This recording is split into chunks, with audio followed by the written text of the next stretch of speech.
Assalamualaikum warahmatullahi wabarakatuh. Kalau kita berpikir soal modifikasi mobil atau motor, itu mungkin kita berpikir bahwa gimana caranya tarikannya enak ya. Ada yang benar butuh tarikan akselerasinya lebih kencang, nanjaknya lebih baik. Tapi ada juga yang cuma butuh sensasinya saja. Jadi kalau yang butuh tarikan benar-benar makin cepat ya,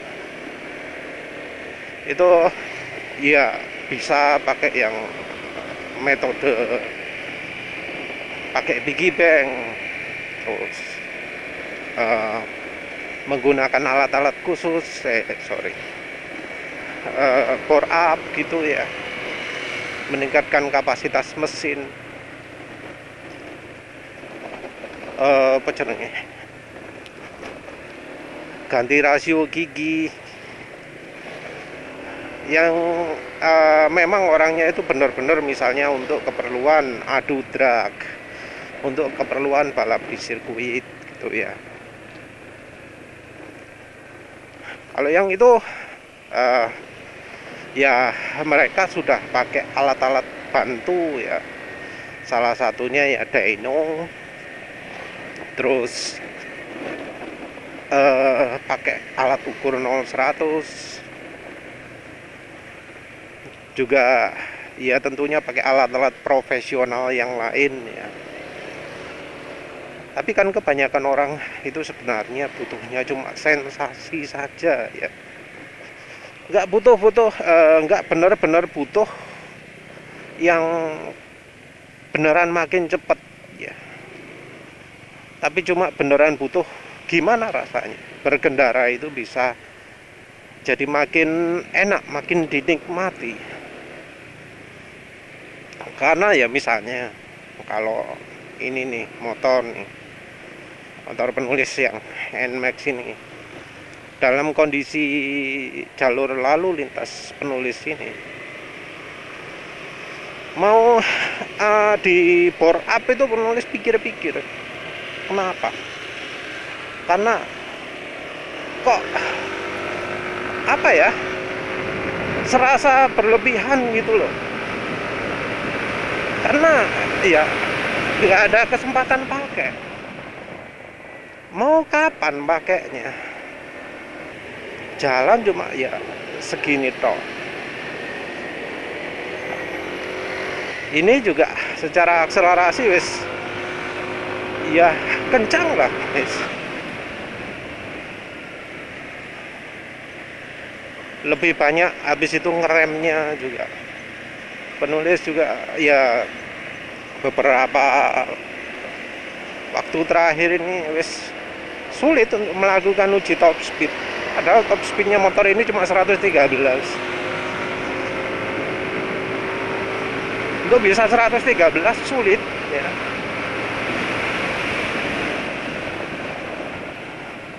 Untuk melakukan apa, sempat bisa 113 itu sulit. Mungkin cuma ya beberapa waktu aja, misalnya kalau pas ada lintasan kereta api yang nutup gitu ya, itu bisa apa, ada waktu untuk jalan kencang. Tapi selain itu kan enggak. Jadi mau bore up itu ya pikir-pikir, apa memang bener butuh gitu ya. Dan penulis juga kan kadang bawa Suzuki Next 2 itu ya. Nah, Suzuki Next 2 itu kan tenaganya jauh lebih kecil daripada NMAX. Nah, apa merasa butuh tenaganya lebih tinggi lagi ketika pakai Next 2?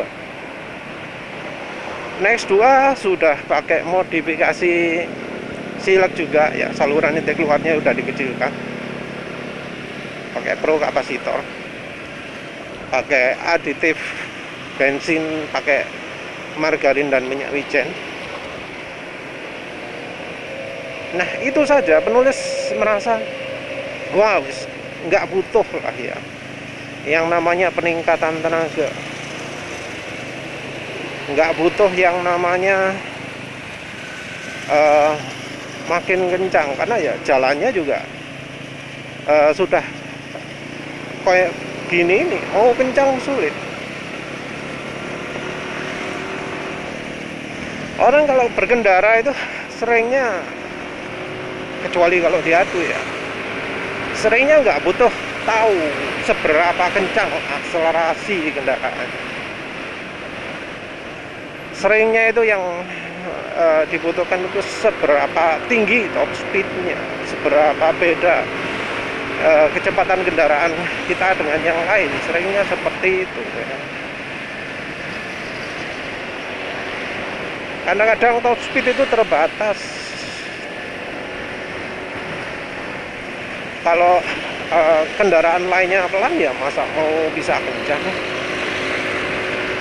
Kondisi jalan juga yang kadang tiba-tiba orang nyebrang itu kan ya, jadi nggak mungkin lah jalan 200 gitu. Kalau jalan 100 masih ada kesempatan loh, daripada kalau jalan 200. Nah ini pula yang bikin sama sekali nggak ada minat untuk merubah performa mobil. Jadi yang NMAX 155cc aja nggak kepikiran, apalagi mobil yang cuma 3 silinder 1000 cc. Selama penulis pakai Ayla itu jarang sekali ya akselerasi luar kota ketinggalan dari yang lain ya.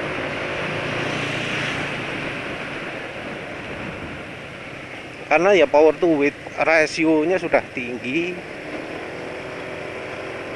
dari tenaga juga enak ya, mungkin juga karena sudah modif ya.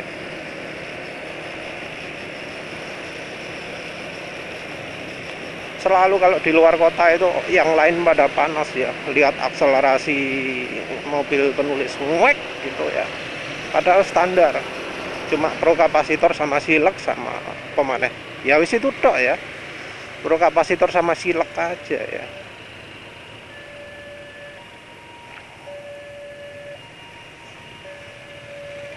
Itu wis lega banget ya, dari performa wis ngalahkan. Karena ya memang orang lain kendaraannya matic, nggak ngerti caranya akselerasi di mobil matic. Jadi kalau akselerasi mobil matic itu kan harusnya kalau ngegas itu sampai mentok, sampai ceklik gitu ya kalau pengen kencang. Nah, yang manual juga paling ganti giginya di RPM 4000 padahal harusnya sampai 6000 gitu misalnya. Biasanya ada yang panas ngejar-ngejar, tapi begitu tahu mereka sama sekali nggak bisa ngejar, jadi pelan-pelan, nggak berani kencang lagi mereka. Nah tapi ini ya yang sebenarnya jadi apa ya, jadi goalnya dari mereka-mereka yang ingin merasa akselerasi motor atau mobilnya jadi enak. Sebenarnya mereka nggak butuh mobil atau motornya itu jadi bener-bener secepat kilat gitu ya, bener-bener ketika dites 0-100 itu jadi cepet ya. Yang mereka butuhkan itu cuma sensasinya, sensasi kendaraan itu terasa akselerasinya oke banget gitu ya.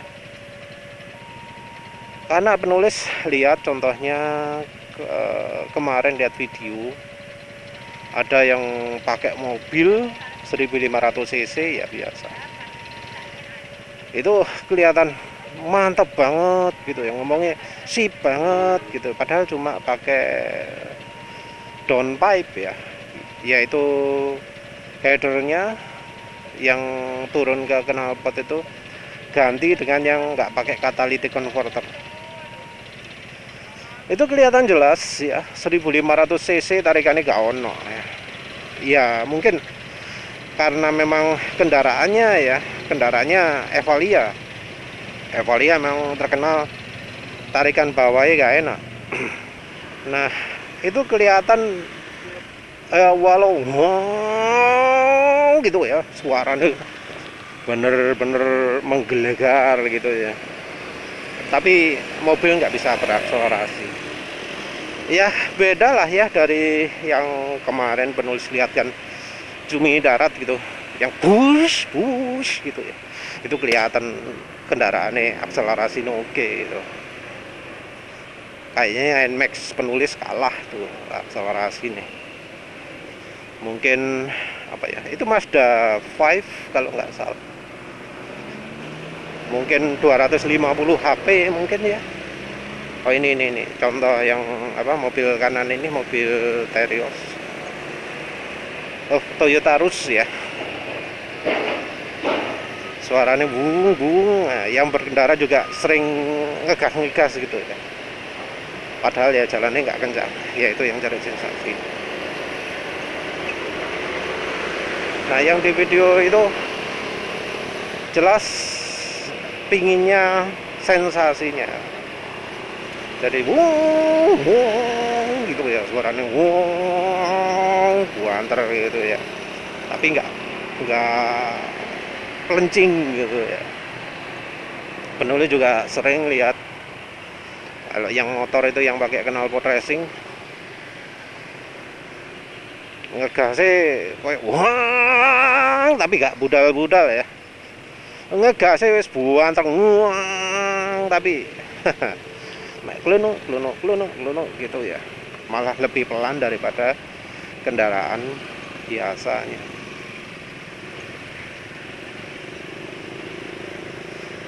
Ya memang kadang itu orang menilai performa dalam tanda kutip gitu ya cuma dari sensasinya aja. Sensasinya terasa, wah tarikannya makin enak, sudah cukup. Sensasinya terasa luar biasa, sudah cukup. Ya itu ya sebabnya orang-orang kok mengapa lebih suka yang modifikasi yang merubah respon kendaraan. Kalau yang di mobil suka modifikasi apa, TPS ya, throttle position sensor, apa sih jenenge di mobil itu. Oh iya namanya throttle response controller. Throttle response controller itu apa sih? Throttle response controller itu cuma memainkan respon throttle sehingga tidak linier, dibuat jadi nggak rata ya. Sebenarnya sih fungsinya throttle response controller itu adalah untuk membuat respon throttle di RPM tertentu itu lebih presisi, lebih banyak jarak mainnya. Jadi terutama untuk balap ya, untuk balap dibuat sehingga throttle respon di RPM antara top RPM-nya misalnya antara 5.000 sampai 7.000 itu jarak mainnya lebih banyak. Ini membuat throttle respon di RPM rendahnya, jadi antara 1.000 sampai 3.000 itu jadi lebih sensitif, jadi lebih banyak. Nah, orang seneng kayak gitu, karena diinjak sedikit jadi nyentak nyok gitu. Padahal itu sama dengan kalau nginjak lebih dalam. Tapi orang seneng seakan-akan tenaga nambah, padahal ya aslinya cuma mainan throttle-nya saja. Jadi yang biasanya kalau digas sedikit 10%, itu seakan-akan 20%. Jadi gas lepas, gas diinjak itu nyentaknya lebih kerasa karena sama softwarenya sudah dibuat ekstrim bedanya.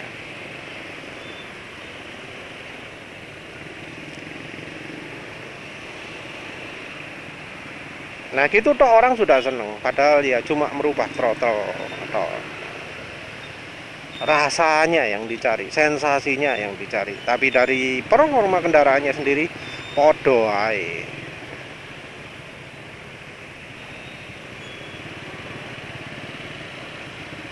Kalau di motor ada sih throttle response controller, tapi jarang ada. Biasanya orang apa ya, nggak begitu tertarik dengan throttle response controller kalau untuk motor. Kalau dulu ada zaman ini apa, motor masih karbu, ada gas spontan ya.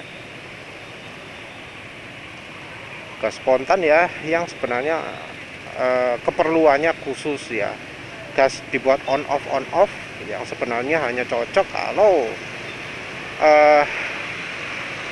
road apa, off road ya, balapan off road yang apa, butuhnya gas lepas gas. Jadi yang apa, butuhnya mendaki terus lewat nerjang rintangan, wis itu ya,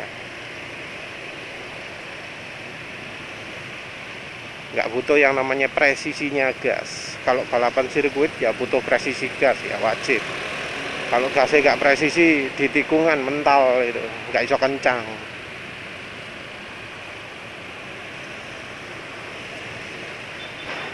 Tapi ada juga ya yang bikin terasa sensasi makin mantap, tapi ya makin pelan.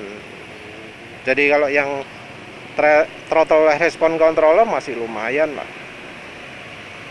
bikin sensasi kencang, tapi performa kendaraan nggak berubah. Nah, yang model lebih parah lagi, yang respon mesin terasa lebih oke, tapi sebenarnya terasa lebih pelan. Yang masuk kategori ini ya salah satunya yang penulis contohkan tadi, modifikasi downpipe, jadi menghapus catalytic converter, tapi pakai pipa yang nggak dihitung dulu, pakai pipa yang saya naik, yang seringnya kegedean. Mungkin itu cocok untuk kendaraan yang dipacu di RPM tinggi gitu ya, 7.000 sampai 9.000, karena sudah modif ya, bisa sampai 9.000 RPM mobilnya. Tapi untuk kendaraan standar yang maksimumnya RPM 6.000 gitu, wah sangat merugikan sekali itu. Bukannya makin oke, makin nggak oke sebenarnya tarikan. Tapi orang nggak ngerasa. Kenapa nggak ngerasa? Karena knalpotnya jadi banter suaranya.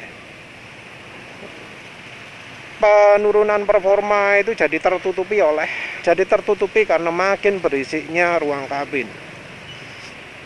Knalpotnya jadi punya drone ya, gitu ya, suaranya berbakan gitu ya.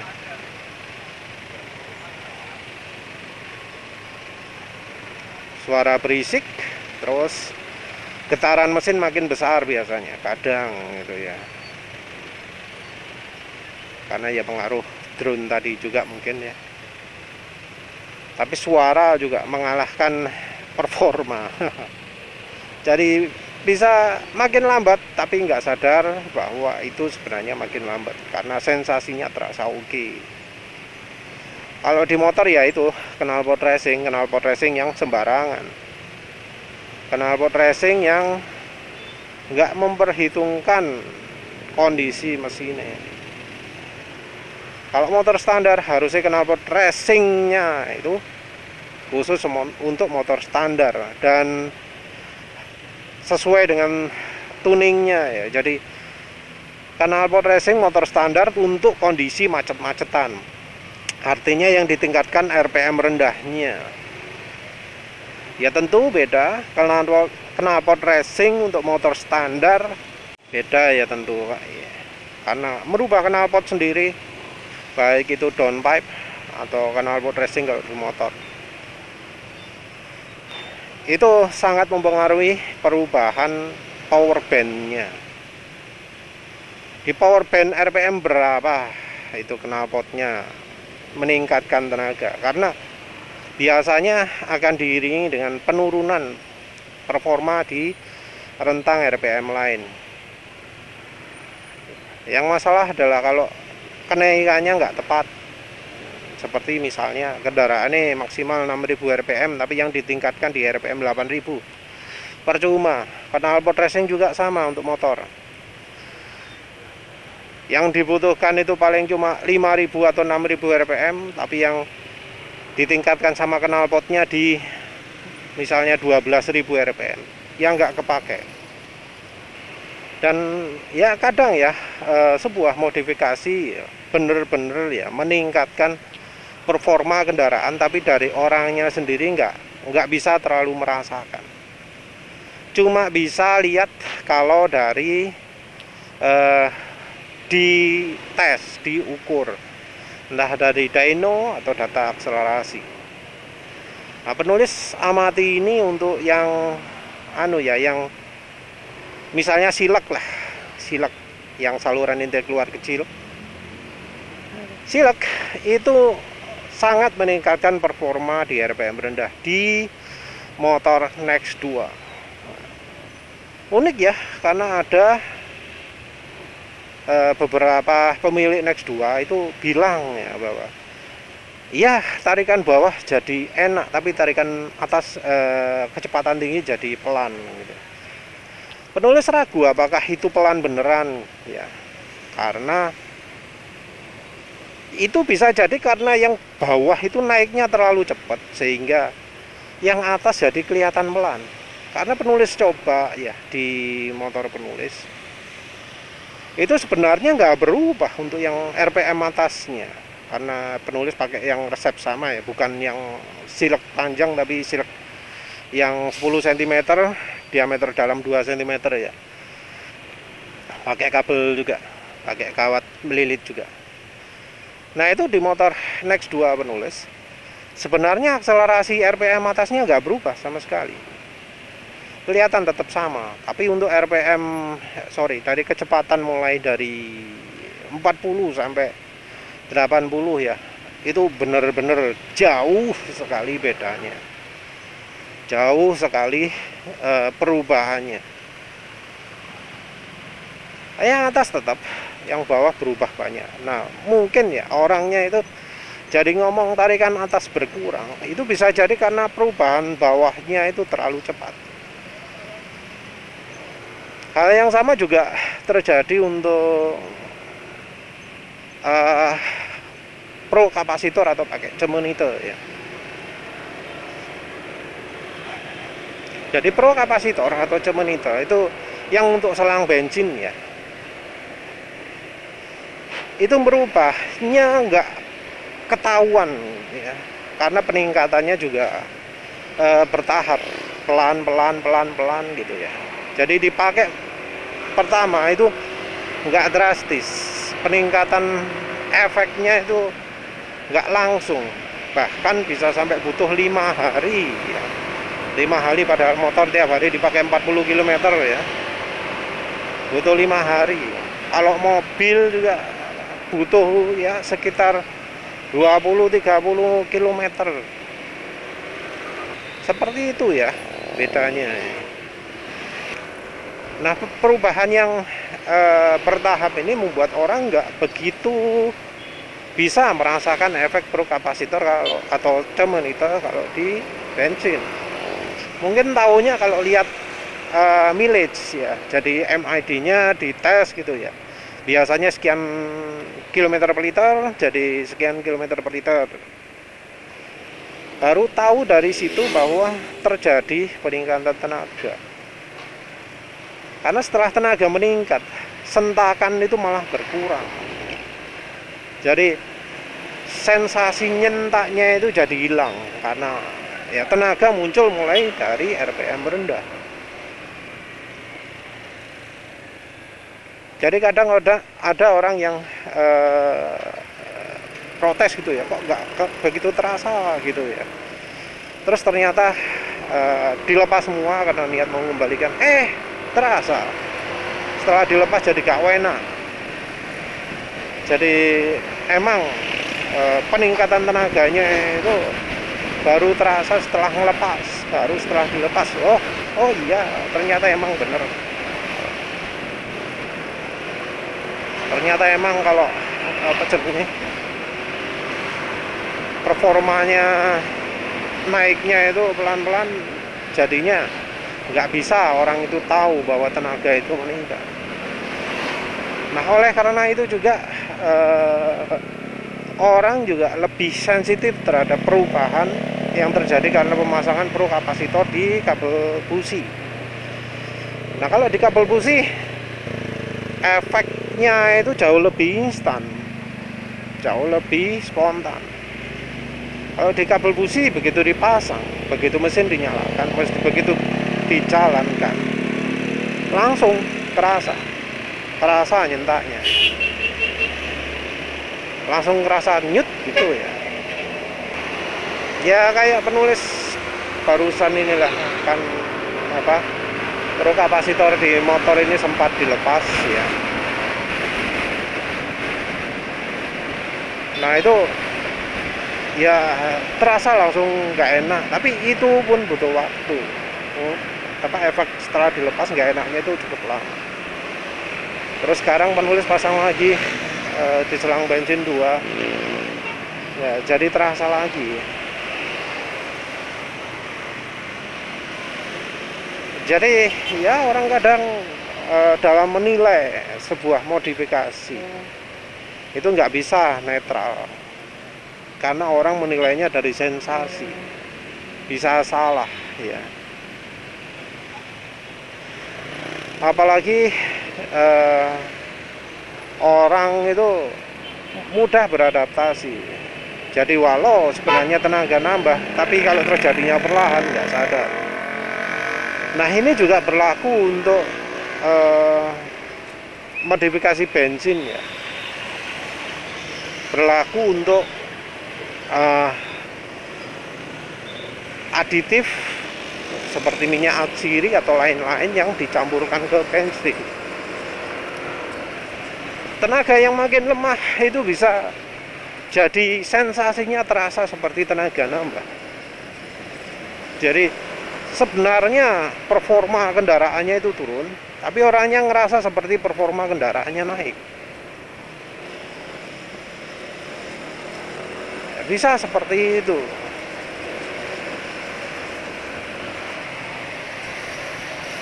Nah, kadang juga ya kompleks ya kalau sudah ngomong minyak atsiri, karena kalau minyak atsiri itu dipakai di kecepatan rendah terus akan terasa seperti kompresi meningkat. Terasa kompresi itu serasa makin padat, tapi syaratnya yaitu RPM rendah. Beneran bisa jadi makin irit. Nah ini juga sering diomongkan, wah iya makin irit performa makin oke. Padahal performa makin oke-nya terjadi cuma sesaat saja. Jadi kalau lama kendaraannya dipakai RPM rendah terus, kecepatan 40 km/an terus, 40 km per jam terus gitu ya, terasa sentakannya mantap.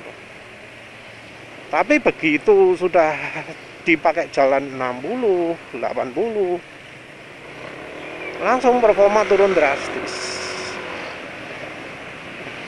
Dipakai uji 0-100 mungkin di sampai kecepatan 60-nya masih oke, tapi sudah di atasnya 60 wis hilang sudah efek pelapisan ya.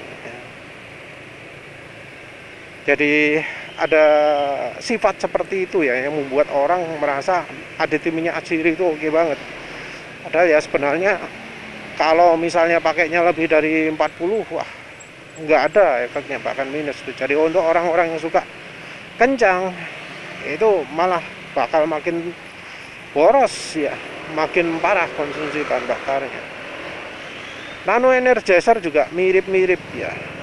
Nano Energizer itu kalau untuk motor matic ini ya sama, kecepatan kurang dari 40 baru terasa peningkatan kompresinya, jadi terasa mantep sentakannya ya.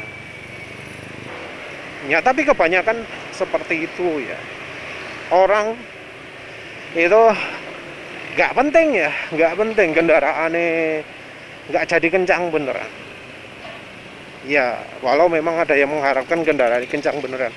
Kalau yang butuh kencang beneran ya pastinya nggak pakai alat-alat yang aneh-aneh gitu ya, karena mereka sudah pakai misalnya dyno kan kelihatan, pakai mileage indikator kan kelihatan.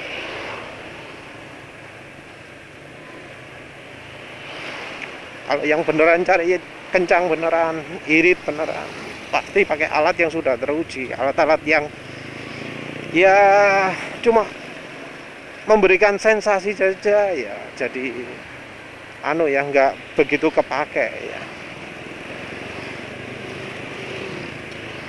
Tapi ya orang kadang ya wis cukup lah, yang penting kroso enak wis cukup, meskipun nggak bener-bener enak ya. Walau ya kadang juga orang pingin tarik aneh enak irit gitu. Nah, kalau yang seperti itu wow. Nah kalau yang seperti itu ya pastilah ya, yang banyak alat-alat hoax itu jadi merasa bikin tertipu. Tapi semuanya kembali ke pemakaian sih ya. Kalau yang sukanya RPM rendah ya jangan harapkan bisa merasakan hal yang sama dengan mereka yang modif untuk kecepatan tinggi gitu. Karena yang dibutuhkan beda. Nah, ya wes lah itu aja. Terima kasih sudah menonton. Assalamualaikum warahmatullahi wabarakatuh.